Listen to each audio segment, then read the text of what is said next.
What's up? What's up guys? And welcome to my channel, Mike TV, and this is Lord 9 Online. Alright, so kung bago pa lang sa akin channel, i-hit mo na yung subscribe button at yung notification bell para lagi kang updated sa mga bagong videos ni Kuya Mike dito sa Lord 9. So for today's video, papakita ko sa inyo kung saan ba pwedeng makabili ng rare at epic na equipments.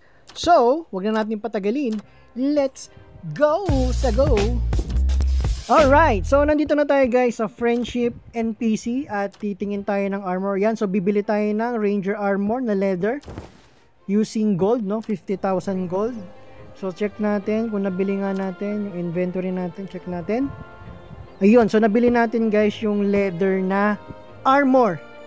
So paano ba natin ma-unlock yung rare and yung epic na equipment?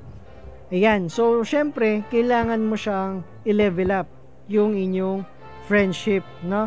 So dito makikita yan. So punta kayo sa inyong menu, no? And click nyo yung friendship. So ito yung function, i-level up nyo yung Delenjon Ranger. So akin level 3 na. So ma-unlock mo yung rare equipment kapag na level 3 mo siya. So ma-unlock mo naman yung epic kapag level 5. Ayan, kung makikita nyo naman, no, Delenjon Ranger level 5. So makakabili na kayo ng epic na equipment. So ganun lang.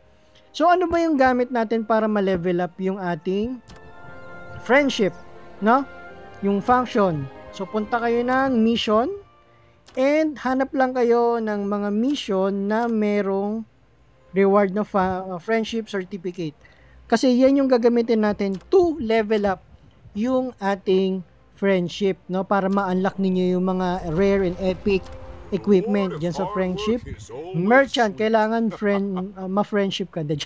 Joke lang.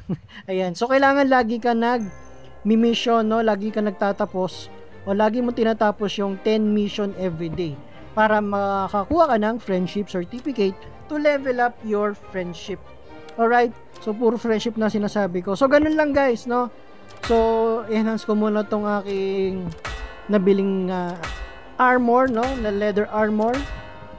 Yung Ranger armor. So, level 5 lang natin. Baka mabasag pag level 6. So, ganun lang, no? So, ang disadvantage lang nito guys, wala siyang extra, no? Extra stats, di ba? Kapag ina-appraise mo siya.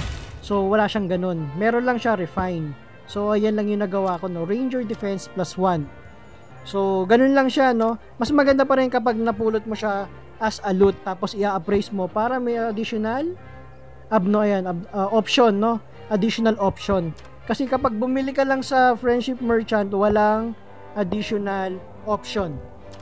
Yung refine lang ang mapapakinabangan mo. So yun lang.